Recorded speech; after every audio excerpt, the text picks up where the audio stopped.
sa ating kongregasyon. Kaya naman po, ang pagdating ng ating Panginoong Yesus upang magdala siya ng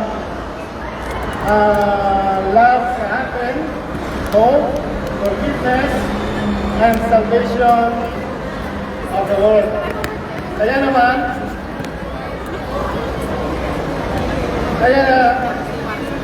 dinala sa atin ang isang pag-ibig upang makilala natin ang bawat isang isa na may pag-asa at may pagpapatawad. Ito yung nakikita natin o diwa ng sa Pasko. Ang Christmas, hindi naman talagang tawagin natin Christmas. Dapat nito ay Christmas. Ang paglalakad nila ito ay nagtatawag sa isang kasalan upang pagtatag ng isang pagsamba sa Diyos. Ngunit ang bawat nilalapitan nila, sinasabi, Pasko. Bawat nilalapitan, Pasko. Kaya natatag, ang tawag natin ngayon ay Pasko. Kaya ang lahat noon ay laging nagpapasula. Kaya sabi Pasko. Nagtatag ngayon ang Pasko. Kaya nagtatag natin ngayon. Sasabit na ang Pasko. Kaya tawag natin, nakatawag natin na taglamig. Yun ba? Ang pag-ibig ay malamig. Kaya, ang tunay na diwa ng Pasko, pag-ibig, pagpapatawad sa kapwa, nagbibigay ng pag-asa ng bawat isa sa atin, na may matibay na pananampalataya,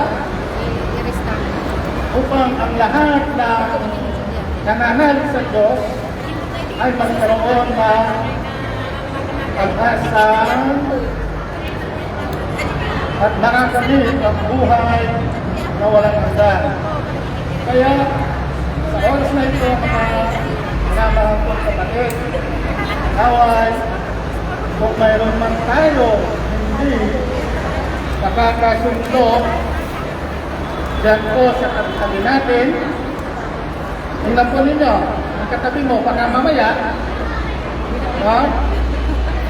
sana, di ba, kanina lang, yung pagwawakas ng ano natin, yung nagkaroon ng kapayapaan. Ang sabi pa nga ng Panginoon sa atin, ang iwan ko sa inyo, kapayapaan. Kaya naman, kung sasabihin natin, is be with you, is be with you, is be with you, is be with you, pag limot sa likod, kitang galit. Ano no?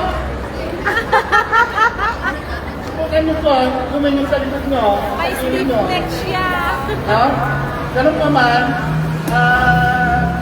tawag sa ito, ako po nagpapasalamat. Peace be with you. At ang mga kapatid natin sa Makautri, sa ng tubig ng buhay. Huwag ko na kahabain pa. Bagaman kahit ako na naganda ako kagabi ng napakahaba sana. Kaya lang, nakita ko po ang mga kapatid natin sa tayo. Wala na. Kaya wala. Sa kanya na lang na ibibigay yung magandang kawasan. Kasi po, sa pula, may pasok pa yung isang kasama namin. Kaya siguro, hindi na po namin matatapos ang ating magandang programa sa oras na ito. Maraming salamat po sa inyong lahat. Merry Christmas in advance. masaglala at masagana bagong pangalan na darating na ito. Maraming salamat po. Kapalaran po sa ating lahat.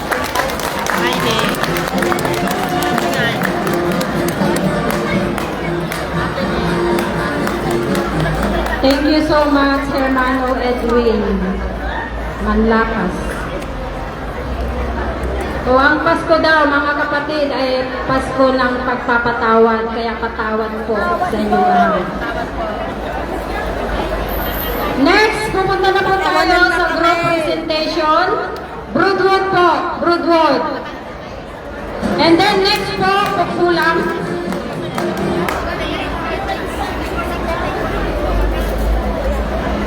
Ready po, Akalan City.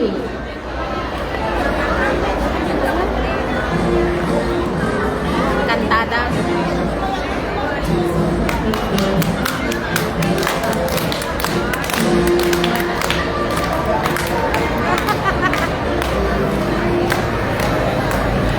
Parang kami muna.